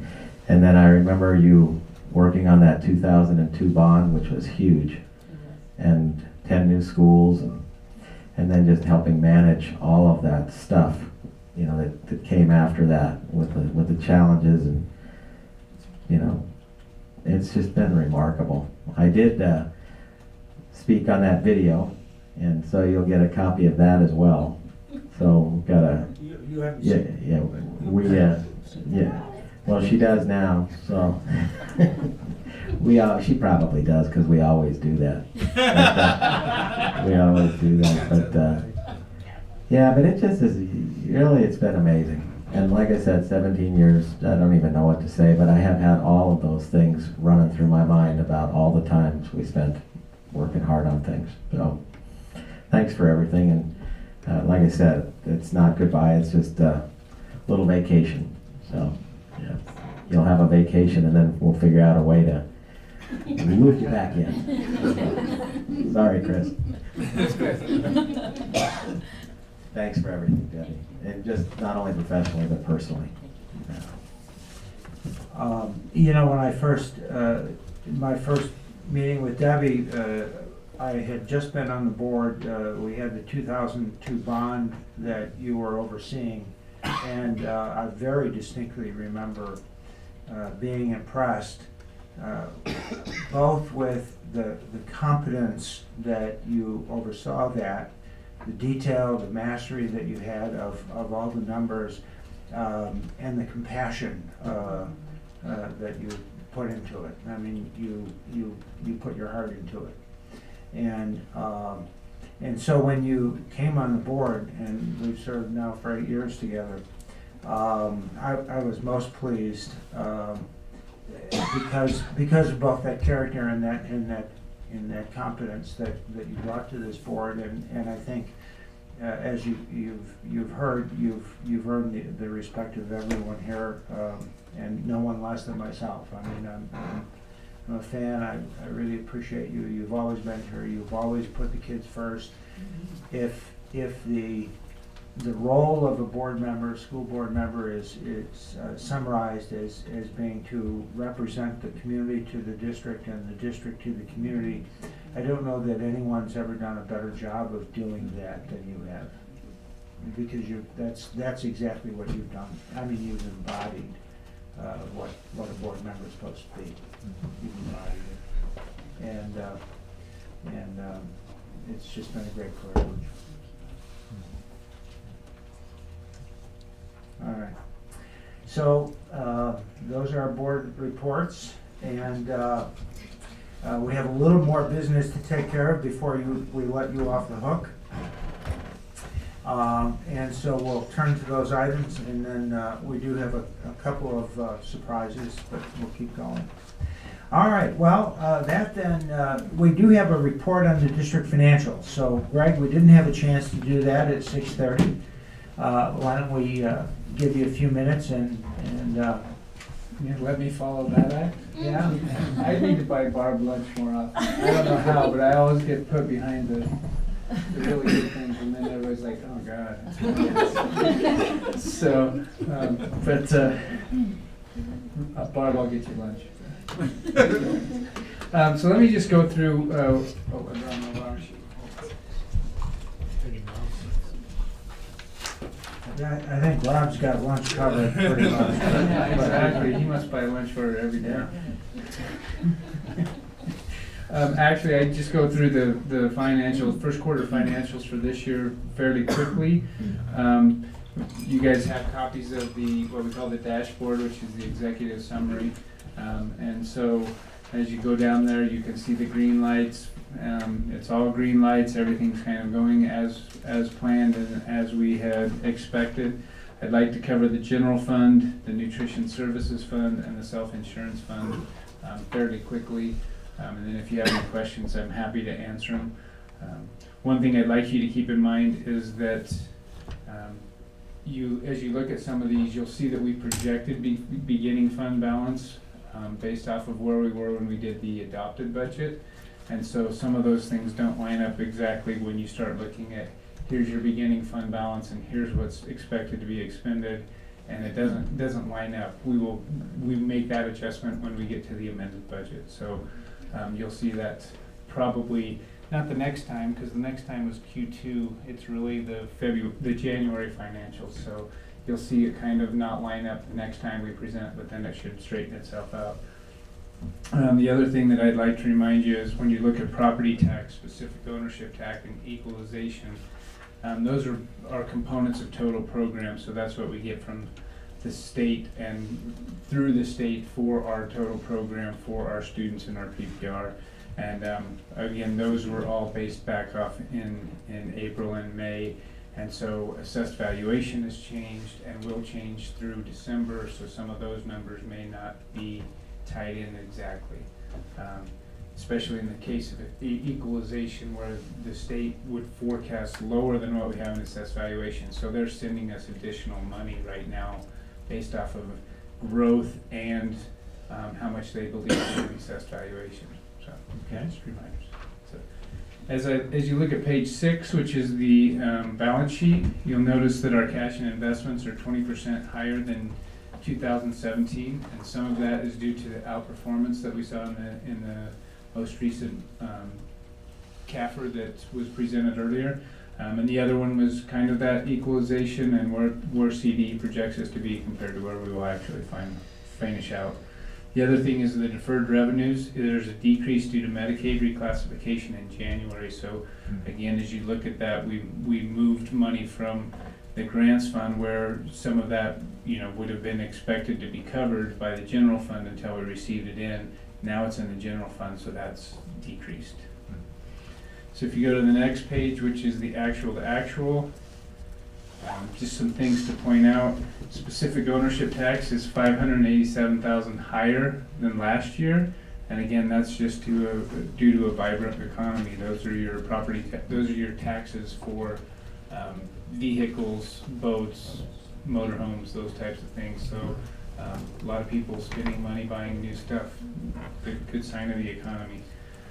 Investment income is up $172,000 from last year, and again, that's due to increased interest rates, and so that's another good sign for the economy. Charges for services is up $192,000, and that's basically due to internal charges. So we're doing some more infrastructure through our operations and maintenance group in some of those areas. So that's increased from year to year. Miscellaneous revenue is $528,000 increase, and that's mainly due to E-rate collections. So E-rate is kind of a grant program that we have through the federal government that says if you spend so much on communication, like our switches that we put into our low income schools, into our lower socioeconomic schools, Title I schools, we can get reimbursed a percentage of that back from the federal government. So we increased how much we were doing. We actually redid the wireless to the tune of about $2 million, and we received an additional $528,000 back in for that. Federal sources, we had a decrease, and some of that's due to Medicaid, and some of that's due to national forest receipts. Salaries and benefits are up $2.6 million, and that's due to the increased wages for our through our master agreement and through our negotiations, and also with our classified and our APT staff. And then charter allocation is up $310,000. Again, that's due to increased funded pupil count and increased per pupil revenue for them. So that's an expense that we're sending out $390,000 more than we did to charter schools last year. So, and then if you look at the passage of time, we're a quarter of the way through the year. So if you look at on the page 9, you'll see that we're 25% of the way through the year, and everything looks solid. We're not having any issues there. If you go to page 30, I believe it's 39, which is the nutrition services. Let me get to that.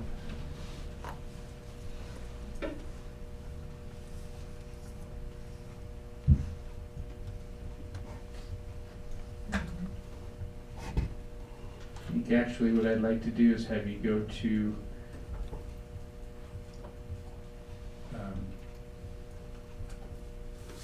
page 36, which is the balance sheet. And as you look at that, cash and investments is down about $163 from this time last year. But a lot of that is due to some of that's due to the grants receivable that we haven't received everything that we have applied for. And then there's a net decrease in income at this point, but the net decrease in income is not significant.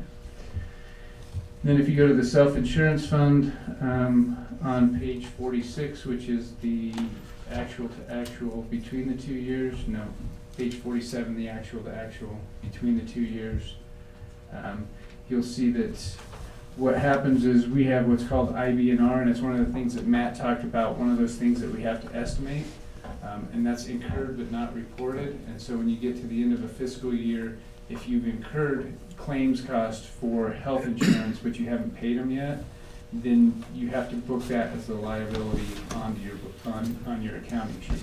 And so what happened here was last year we had moved to Scenic, and so they were taking longer to pay.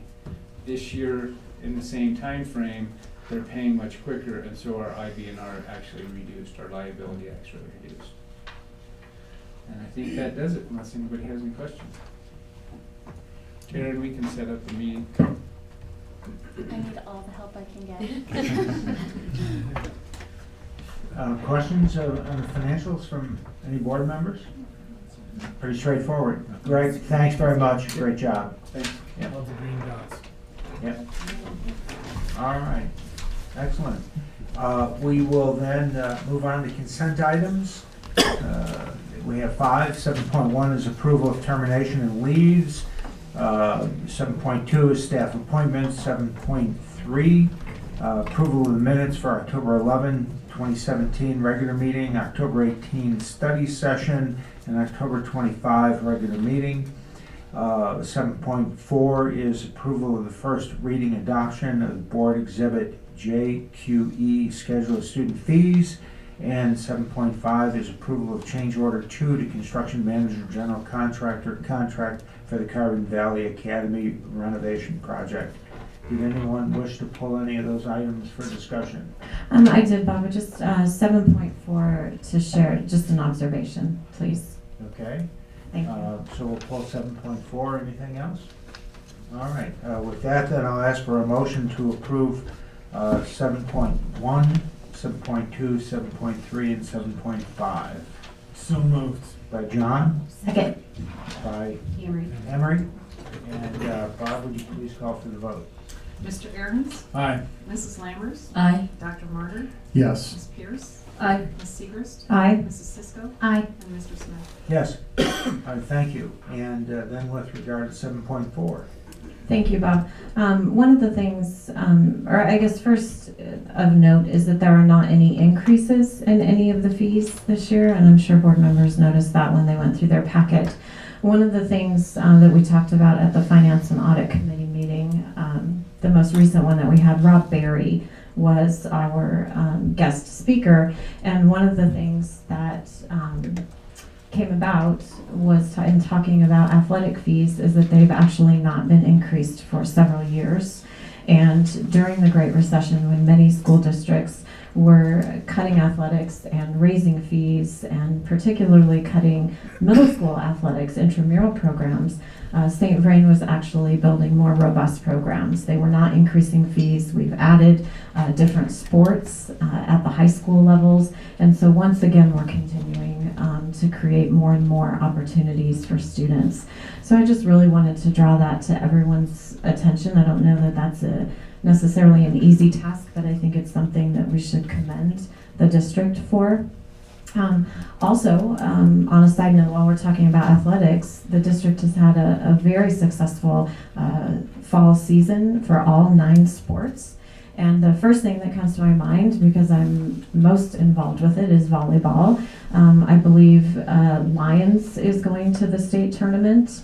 And help me because I just went blank, not Longmont, Niwot. Thank you, I knew. And then I believe we have Meade for football, Longmont for football, Skyline, first time since 1999. That's something to celebrate. And then Longmont is playing. Did I already say Longmont? Erie, thank you. I knew I was going to somehow mess all of that up. There's been cross-country celebrations, and it's impossible to remember them all, but really just wanted to highlight that tremendous accomplishment and positive. No, as far as fees go. It was a little bit, and clearly I don't remember as well as Rob, but it's been fun to read the paper, and I would encourage community members and anybody to, head out to any of those events. They're fun. I mean, it's really hard to find a better way to spend time than at a high school athletic event. Yeah, Friday night to division playoff games. Yeah. Right. And Saturday. Yeah. So, That's great.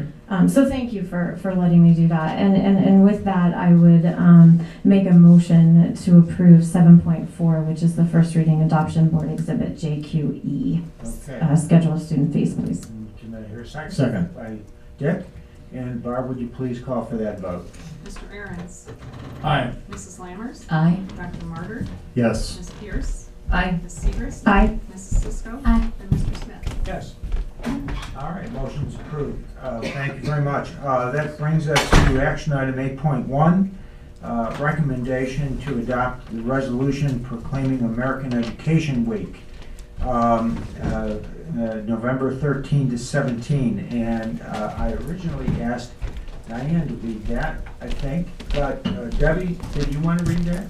Yeah, so we'll give her that honor. We'll give her that honor, given that this is the last chance. Thanks, Bob. Resolution in support of American Education Week, November 13 through 17, 2017. Whereas public schools are the backbone of our democracy, providing young people with the tools they need to maintain our nation's precious values of freedom, civility, and equality. And whereas by equipping young Americans with both practice skills and broader intellectual abilities, schools give them hope for and access to a productive future. And whereas education employees, be they custodians or teachers, bus drivers or librarians, work tirelessly to serve our children and communities with care and professionalism. And whereas schools are community linchpins, bringing together adults and children, educators and volunteers, business leaders and elected officials in a common enterprise. And whereas our nation is celebrating the week of November 13 through 17, 2017 as American Education Week in the St. Vrain Valley Schools, we encourage community members to support our local schools by participating in school-sponsored activities and by volunteering to help with those activities. Board of Education members and our superintendent of schools. Thanks, Bob. Very good, thank you. Any discussion? Anyone want to make any other comments on the resolution? It is it really, truly, the more you reflect on it, the more you understand the history. Truly, public education is the backbone of this country. We couldn't possibly be where we are in the world leader without public education. Horribly disappointing that in so many regards it's come under attack or even lack of support by folks who should be recognizing the vital and unique role that public education plays. So we do want to recognize our teachers, our staff, our secretaries, the receptionists, the folks that keep the buildings clean. Everywhere you go in this district, the staff, you see their commitment to the kids and the children. I mean, it's just incredible. It's just incredible. So we deeply appreciate that. We're very proud of it. We're inspired by the work that the staff do in this district. And with that, I'll ask for a motion to approve. So moved. By Joey. Second. By John. And Barb, would you please call for the vote? Mr. Ahrens. Aye. Mrs. Lammers. Aye. Dr. Martyr. Yes. Ms. Pierce. Aye. Ms. Segrist. Aye. Mrs. Cisco. Aye. And Mr. Smith. Yes. Thank you, Barb. All right, 8.2 then would be the acceptance of the 2017 fiscal year comprehensive annual financial report, affectionately known as CAFRA. We did hear a report on this prior to the convening of the regular board meeting at 6:30. And we did run out of time, so were there any other questions that anyone would have of either Greg or of Matt? We appreciate sticking with us this evening. Thank you. Any other questions on the CAFRA? All right, well, with that, I'll ask for a motion to approve. So moved. By Paula. Second. By Emery. And Barbara, would you please call for the vote? Mr. Ahrens. Aye. Mrs. Lammers. Aye. Dr. Martyr. Yes. Ms. Pierce. Aye. Ms. Segrist. Aye. Mrs. Cisco. Aye. And Mr. Snell. Yes. Thank you. 8.3, recommendation to approve the district's 2017 fiscal year assurances for financial accreditation. Yeah, so again, this form is required for, based on Colorado revised statute. They must determine, CDE must determine annually if we complied with and achieved relevant provisions of state law and generally accepted accounting principles. So we have to go through this checklist and verify, and we did that. We did have a couple of no's, which means we had to provide additional responses, but they were minimal, and we can talk about them, or you can approve that we do this. We do it with the charter schools as well, and we will bring those back at a later date, but this is for the district. So this is just not, and you'll bring those? Yeah, the charters will be back in the December meeting, so. All right, well then, okay. Any questions, Greg, on this matter? Otherwise, I'll ask for a motion to approve 8.3. So moved. By Dick, Second. by Paul, and Barbara, would you please call for the vote? Mr. Ahrens. Aye. Mrs. Lammers. Aye. Dr. Martyr. Yes. Ms. Pierce. Aye. Ms. Segrist. Aye. Mrs. Cisco. Aye. And Mr. Snell. Yes. Thank you, Barb. 8.4, recommendation to adopt a resolution to change the custodial paying agent. I now know why Barb makes me do that, because I just looked at how much of our financials and our CAFR and everything in as we're scanning through. She puts together a lot of work, a lot of information for us inside of these reports. I'm actually going to turn this over to Tony Whiteley to talk a little bit about, he's done a lot of hard work and a lot of investigation and review into changing our custodial and paying agent. So I'll let him present, and then if you have questions, one of us will answer. Hi, good evening. So the context for this item tonight is the district uses a financial institution to assist to ensure that our debt service is properly accounted for, all the bonds are paid back on the right time, all of our interest and principal amounts are correct and paid on time. So far, for the past decade or two, we've been using Wells Fargo, and due to some recent experiences and as well as some evaluation of the services that we've been provided by Wells Fargo surrounding this area, we decided to go ahead and take a look and see what other organizations out there might be able to best serve the district needs in this particular area. After some extensive review as well as an RFP that we worked with our bond counsel Butler Snow on, we went out to RFP and found that UMB Bank would better serve the needs of the district for the registrar and paying agent services, as well as maintaining custody of the bond redemption funds. So that's what this action item does, is it authorizes the replacement of Wells Fargo with UMB Bank for both custody of the bond redemption funds, as well as services related to being a registrar and paying agent for the bonds. There's lots of information I can provide the board, answer any questions at the time. There's also a lot of information here in the board packet. You can review separately if you'd like. So go ahead, Greg. Sure. Well, I was just going to talk about the finance and how it's and how it was presented to them. We had a member sit on that. Another one. Thanks.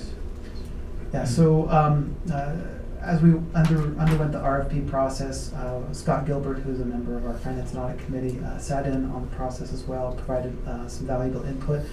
And then when we were complete the process, we did report our results back to the Finance and Audit Committee, and they also signed off approved on this action as well. Okay. Don, did you want to make any other comments? All right, great. No, negative. Yeah.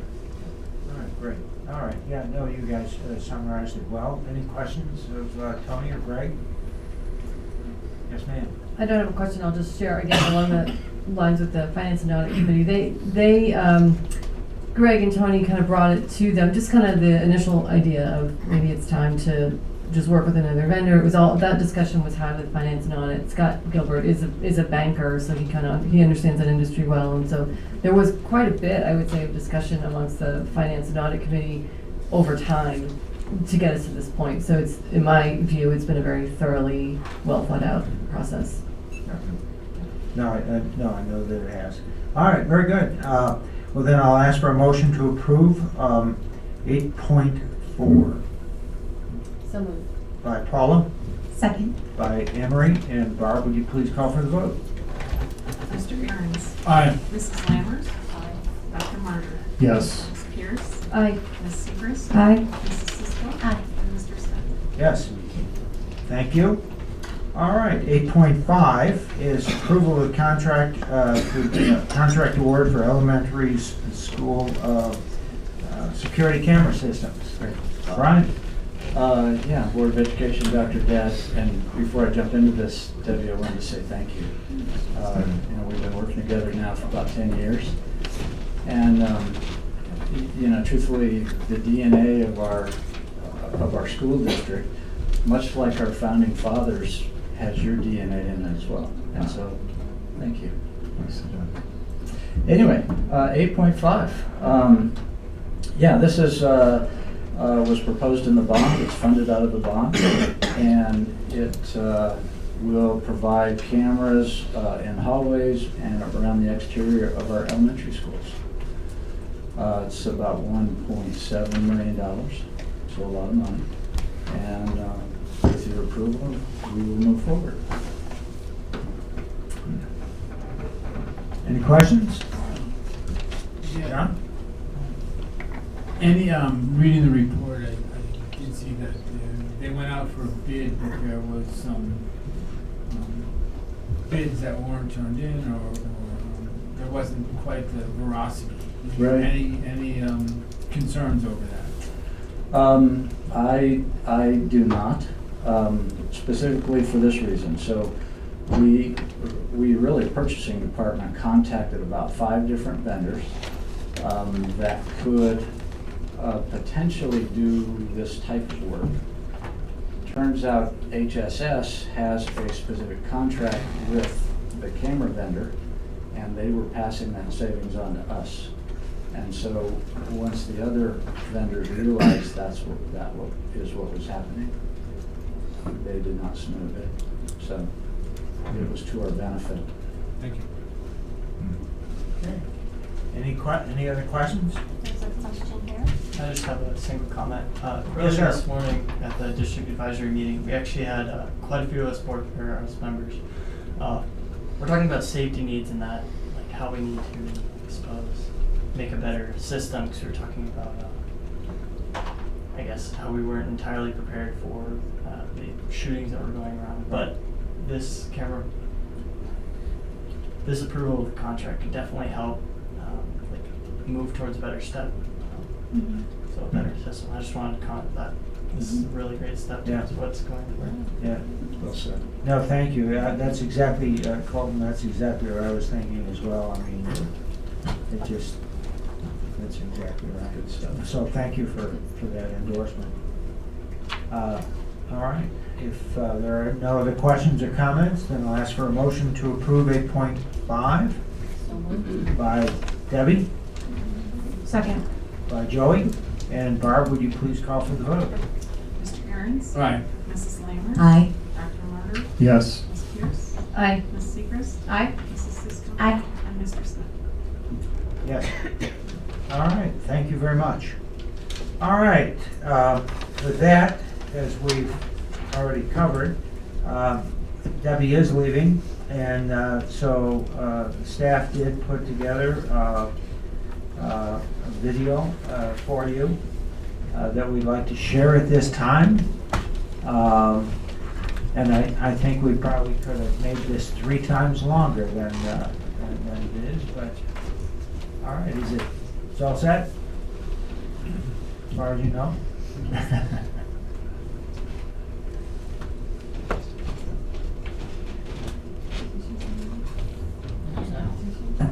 Yeah.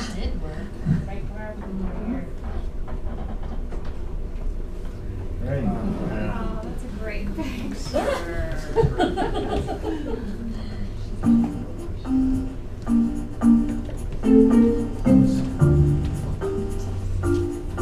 Thanks, Debbie, for all your years of service to the St. Vrain students. For those who are watching, you may not know that Debbie's been working tirelessly for more than a generation to support all of our students. I got the pleasure to know her more than 15 years ago, working on bond campaigns to build the beautiful schools that we have in this district. Debbie's been a fan of sports like tennis and a great supporter of NIWA. And most important for me, I've had an opportunity to call her friend. She's helped give me a boost in the downturn when we've had challenges, because she always comes to things with a positive attitude and a glass half full view of the world. Thanks, Debbie. Hi, Debbie. I guess it's that time. We all get there eventually, looks like. But it's been a great time working with you on the board, and I know you'll be missed. You're very involved, and that's, I'm sure you'll find something to do with your spare time, much like I have. But just wanted to say congratulations on your 8 years here on the board, and Amy and I send all of our love and hope you'll do great in the future. Thank you. Congratulations, Debbie, on your 8 years on the board. It's I know it's a fun time, and now you're moving on to other things, but I know you'll still be involved in the schools. You were a great partner when we were on the board. I thought you had brought great ideas and really followed through with things, and were a great advocate for students and patrons of the district. And good luck in your future endeavors. Serving with Debbie, she has been completely focused on doing what's best for the children. She consistently fulfills the role of a board member in representing the district to the community and the community to the district. She's attended all of our meetings. She's come well prepared. She asks great questions. She's very thorough in reviewing the materials and fulfilling the responsibilities of a board member. And she's been most collegial in working with, in presenting her own ideas, and then in listening to the ideas of others. So she's just really been a terrific team member, and I hope, Debbie, that you know how much we appreciate working with you, how much we value the relationship, and we look forward to seeing you in the future. Debbie's always shown devotion and dedication to the students and the community in St. Vrain Valley. I wish her the best. Wherever you're going, Debbie, you have to stay in touch, and you will be missed. I want to thank you, Debbie, for your role that you've personally played. You've played a lot of key roles in this district the last 15 years, and we have turned out much better than we ever anticipated. And it's through your hard work and diligence that we've gotten there. Personally, I think some of the qualities that I saw in you that really stand out to me were your pulse on the community, your moderate thoughtfulness, and as part of your demeanor and your delivery and in all of your communications, in all of your discussions, and finally your unwavering goal for greatness for the St. Vrain Valley School District. We started together when our youngest kids were 3rd or 4th graders, I believe, and now they're graduates from college and out in the working world. As you leave knowing that you made a difference in the community. Enjoy life and keep making a difference wherever travel may take you. Thank you very much, Debbie. We love you and we thank you for your service. Hi, Debbie. How are you? I was going to introduce myself, but I figured you probably like. Anyways, I just wanted to take a minute to tell you, thank you for everything that you've done for both the St. Vrain Valley schools and for me as well. I remember back in 2001 when we first met, when we were both at Niwot High School, and had an opportunity to meet you and your children. All of them are grown up now and doing wonderfully, so that's exciting. You should be very proud, as I know that you are. But 17 years has gone by pretty quick, and when I think about all that you've done for this district, in 2002, you spearheaded the bond which led to 10 new schools here in St. Vrain. That's amazing. Those schools will be here for years and years and years as a result of the hard work that you did. And I also know that you've done amazing work on the bonds and the mill levies since then. We were fortunate enough to pass one in 2008, and then again in 2012, and then again in 2016, and you were instrumental in passing each of those initiatives, both bonds and mill levy overrides. So very, very appreciative for everything that you've done. I also know that you will be very much so missed by CASB, the Colorado Association of School Boards. You've done excellent work there with their safety committees and a whole host of other initiatives. And I've often heard from your colleagues with CASB just how much they appreciate and they value you. Regardless of everything that you've done for St. Vrain, probably the most important thing that I want to say to you is thank you for always being such a kind and really, really supportive person in my life. You're one of those people who you are extremely intelligent and bright and intuitive and hardworking, but you never ever called attention to yourself. It was always about how you could support others and how you could be that quiet influence behind the scenes, supportive, influencing, advancing. That's just who you are, and I will miss you dearly. I will think about you often, and every time I go into a school, I will remember the work that you've done to support this district and all of our children.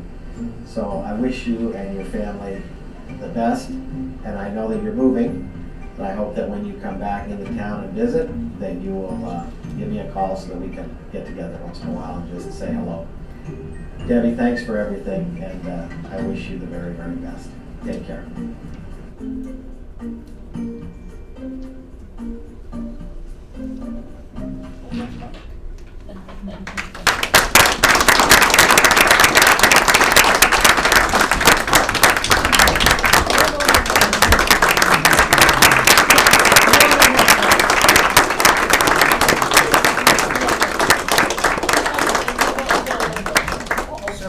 This is a small token of our appreciation, and we hope you'll think of us with love. Okay? So, You can. do I open this or just wait? Just take. Sure. Sure. Yes. Okay.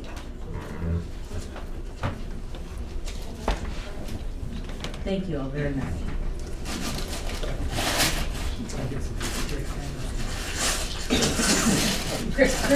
Chris will tell you Christmas morning is belabored because of my efforts to save zombie.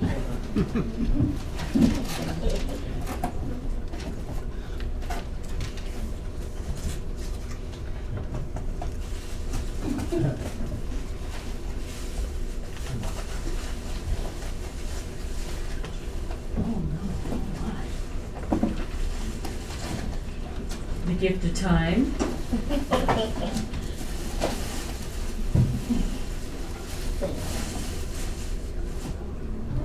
Oh, wow. Oh, my. Oh, my goodness. Thank you all very much. Thanks, Diane.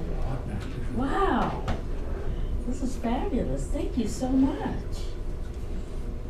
And again, Wow. Thank you. think of us. Thank you all very Okay. much.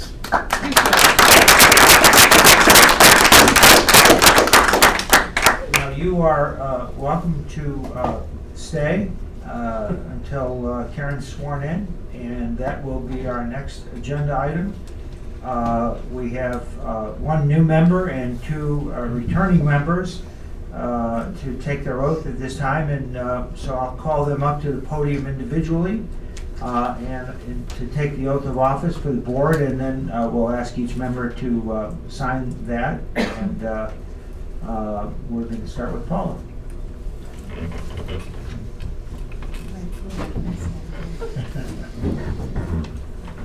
Yeah.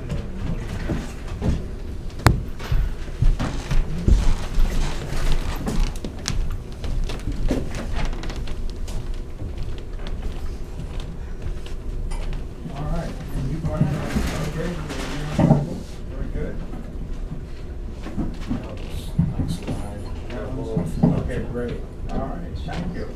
So if you would please repeat after me. I, Paula Pierce, do solemnly swear I, Paula Pierce, do solemnly swear that I will faithfully perform the duties that I will faithfully perform the duties of the office of school director of the office of school director as required by law, as required by law, and will support the Constitution of the United States, and will support the Constitution of the United States, the Constitution of the State of Colorado, the Constitution of the State of Colorado, and the laws made pursuant thereto. and the laws made pursuant thereto. Congratulations. If you would sign that. Thank you. All right. So that brings us to Mr. Aarons.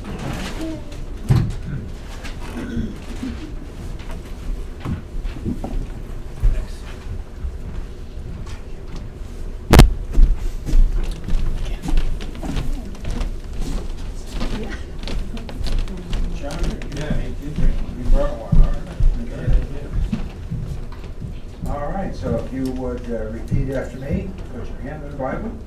I, John Aarons, I, John Aarons, do solemnly swear do solemnly swear that I will faithfully perform the duties that I will faithfully perform the duties of the office of school director of the office of school director as required by law, as required by law, and will support the Constitution of the United States, and will support the Constitution of the United States, the Constitution of the State of Colorado, the Constitution of the State of Colorado, and the laws made pursuant thereto. and the laws made pursuant thereto.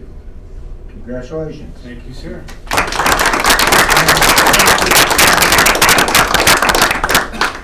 Sign yours, please.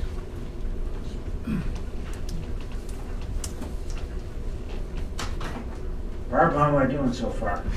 Doing okay? She even puts in where to pause. So she takes care of everything. She takes care of the board members. All right, and Ms. Ragland, if you would please step to the podium. You ready for this? All right. Yeah. So please, is this your Bible? All right. And if you would, please raise your hand and repeat after me. I, Karen Ragland, do solemnly swear that I will faithfully perform the duties of the office of school director as required by law, and will support the Constitution of the United States, the Constitution of the State of Colorado, and the laws made pursuant thereto. Congratulations.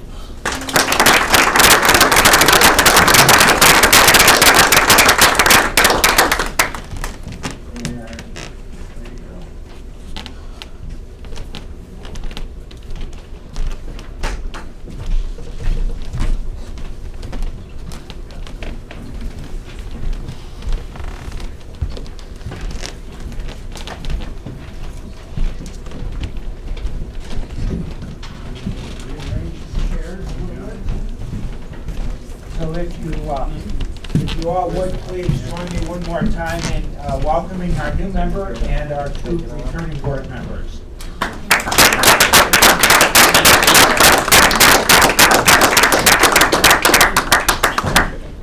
Okay, and now we have a new board.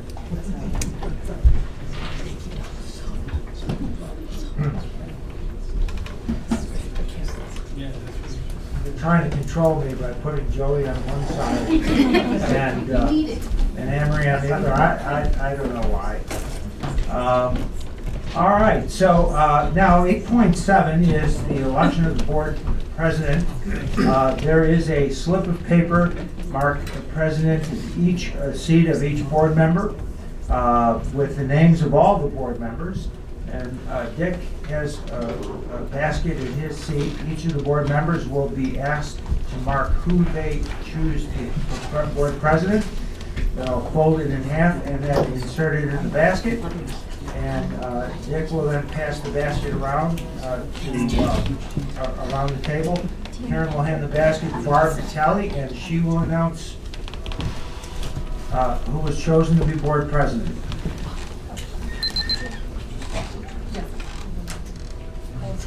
And we better not end up with 8 votes. Oh, yeah, just the board president. We'll do the vice president momentarily.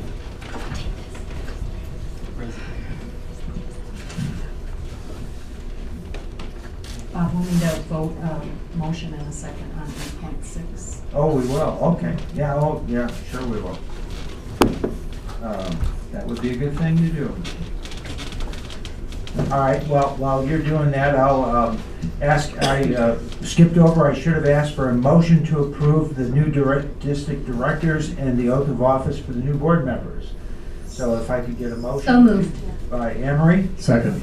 By Dick. And Barb, would you please call for that while you do the counting? Mr. Aarons?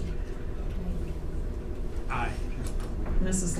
Not Mrs. Lammers, I'm sorry. We'll go with Dr. Martyr. Yes. Ms. Pierce? Aye. Ms. Bragland? Yes.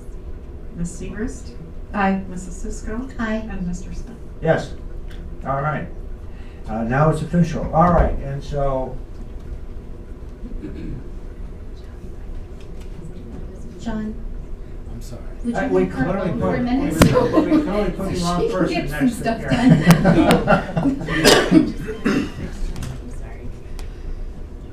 Just take it out. Yeah, just take it out. I fixed it, I'm sorry. I'll sign it, and it's alright. I'm not as good as Debbie is holding hands. All I'm right. trying. And while Barb counts those, then I'll reiterate that we will go through the same procedure for the election of the vice president.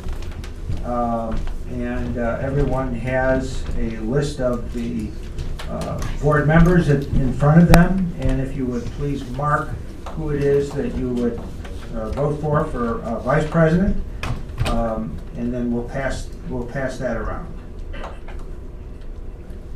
Bob, it's unanimous, it's you. Uh-oh. And we need to know if you accept this I responsibility. do indeed accept this responsibility. All right. Thank you. I can make a motion. Then I would make a motion for the approval of President of the Board as Bob Smith. And I will second. And so, would you call for the vote, please? Mr. Aarons? Aye. Dr. Martyr? Yes. Ms. Pierce? Aye. Ms. Bragland? Aye. Ms. Segrist? Aye. Mrs. Cisco? Aye. And Mr. Smith? Yes, and thank you all very much. That's very humbling. Congratulations. Thank you.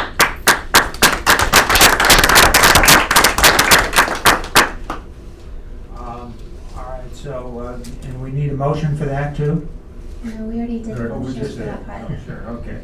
That's why we're here now. Yeah, there you go. See, that's why she's sitting next to me. All right, so then 8.8 was the election of the board vice president. We have unanimous Joey, and we need to know if Joey accepts that responsibility. It would be my honor. It would be my honor. Thank you, Barbara. All right, and I'll make a motion to appoint or elect Joey as the vice president of the Board of Education. I'll second.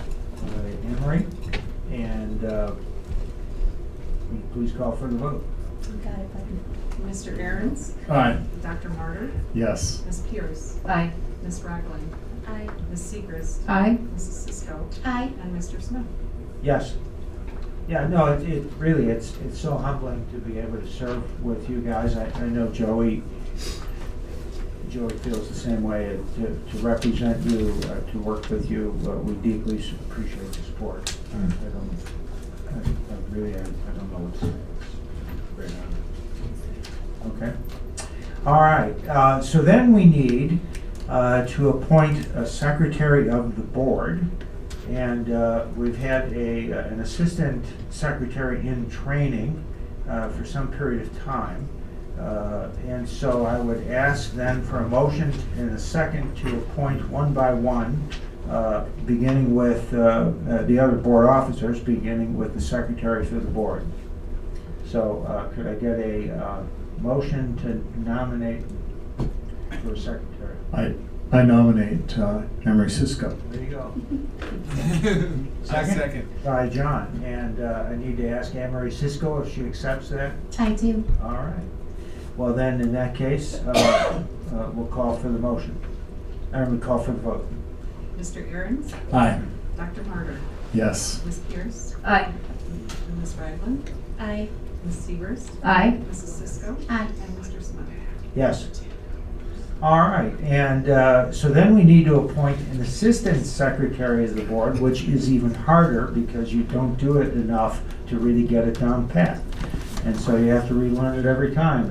And John, I think, would you be willing to do that if I nominated you in that role? Yes. There you go. All right. So I'm going to nominate Mr. Ahrens. Any other nominations? Second. Okay. Well, then I'll ask for a motion, and I make a motion, and I second. Dick will second. And Barb, would you please call for that vote? Mr. Ahrens? Aye. Dr. Martyr? Yes. Ms. Pierce? Aye. Ms. Ragland? Aye. Ms. Segrist? Aye. Mrs. Cisco? Aye. And Mr. Smith? Yes. And then we need to make an appointment or a reappointment of the treasurer to the board. And I take a motion to nominate someone. I nominate Greg Faith for the role of. Yeah, he would be assistant. Assistant. Oh, yeah. I thought that's where you're Assistant. going. No. We're not. I'm sorry. I'm going back to sleep. I nominate Paul Pierce. Okay, so Dr. Martyr nominates Paul Okay. Paul Pierce, and John seconded that. I do second that. And so Barb, would you please call for that vote? Mr. Ahrens? Yes. Dr. Martyr? Yes. Ms. Pierce? Aye. Ms. Ragland? Aye. Ms. Segrist? Aye. Mrs. Cisco? Aye. And Mr. Smith? Yes. All right, and then now we come to Mr. Feith, who traditionally the CFO has served as the assistant treasurer and secretary, assistant treasurer, and then we'll get to the secretary of the board. And so I'd like a motion to appoint Mr. Feith as assistant treasurer. So moved. By Paul. Second. By John and Greg. I assume you accept that? That's good. Yeah. How can you say no? Only been up- We don't want to go there. So, Barb, would you please call for that vote? Mr. Ahrens? Aye. Dr. Martyr? Yes. Ms. Pierce? Aye. Ms. Ragland? Aye. Ms. Segrist? Aye. Mrs. Cisco? Aye. And Mr. Smith? Yes. And we really do need to have a motion for the secretary of the board. I mean, who else could do this job? So I'll take a motion. I'd like a motion to nominate Barb to be the secretary of the board. So moved. By John. We'll all do it. And seconded by Amory, and I guess you could call that vote. Mr. Ahrens? Aye. Dr. Martyr? Yes. Ms. Pierce? Aye. Ms. Ragland? Aye. Ms. Segrist? Aye. Mrs. Cisco? and Mr. Absolutely. Smith? Yes. All right, thank you very much. And what is it, 8.13 is a recommendation for adoption of the resolution for signature authority. Greg? All right, I think So this is basically to update the signatures on checks and outgoing and replacing outgoing board members. And so this just kind of lines up with everything that you just did and allows us to update things. It's probably really not necessary because Paul is staying on as treasurer, but as a formality, we'd like to approve it. Okay, yeah, I thought with her staying on, we probably wouldn't need to do that. All right, so I take a motion to approve. So moved. By Dick, Second. by Joey, and Barb, would you please call for the vote? Mr. Aaron's. Aye. Dr. Murder. Yes. Ms. Pierce. Aye. Ms. Ragland. Aye. Ms. Segrist. Aye. Mrs. Cisco. Aye. And Mr. Smith. Yes. All right, once again, I want to welcome and thank Karen very much for stepping forward to do this. We greatly appreciate it. Please know that we're all here to help you. Any questions that you would have, you have our cell phone numbers. If you want to call someone, we'll make sure that you get an orientation. Look forward to you spending some time with the other board members and just, talk about perspective and how decisions get made and so on. But we appreciate you stepping forward to do this. And thank you very much. You're not obliged to make any comments. If you'd like to, you can. I don't want to foreclose it. Well, I'm just honored to be here. I'm just so proud to be amongst all of you, and just regret that I won't be able to serve with Debbie. But I'm really looking forward to learning more and serving my gentleman. All right. Well, thank you, Karen.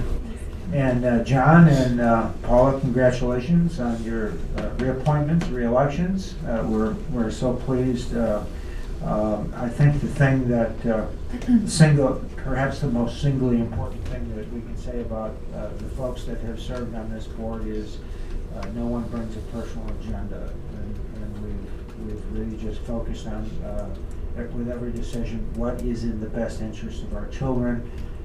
The children of the district, and what will help us best realize our mission statement. I had intended to read that early on and didn't, but this board has always made every decision in the 11 years I've been on it with what will best help every student succeed.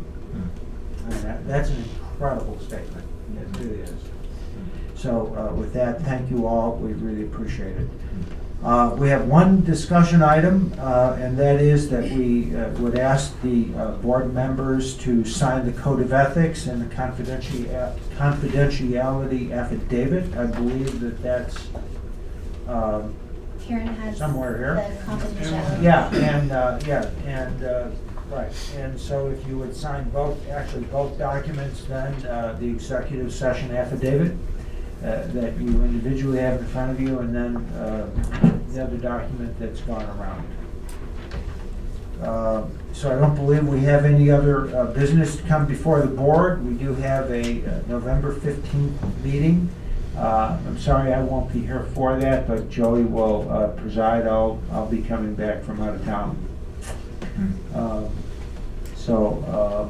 With that, if there's no other business to bring before the board, I'll ask for a motion to adjourn. So moved. By Anne Marie. Second. By John. And all in favor? Aye. Aye. We stand adjourned. Thank you very much for attending and sticking it out. Your presentation is great.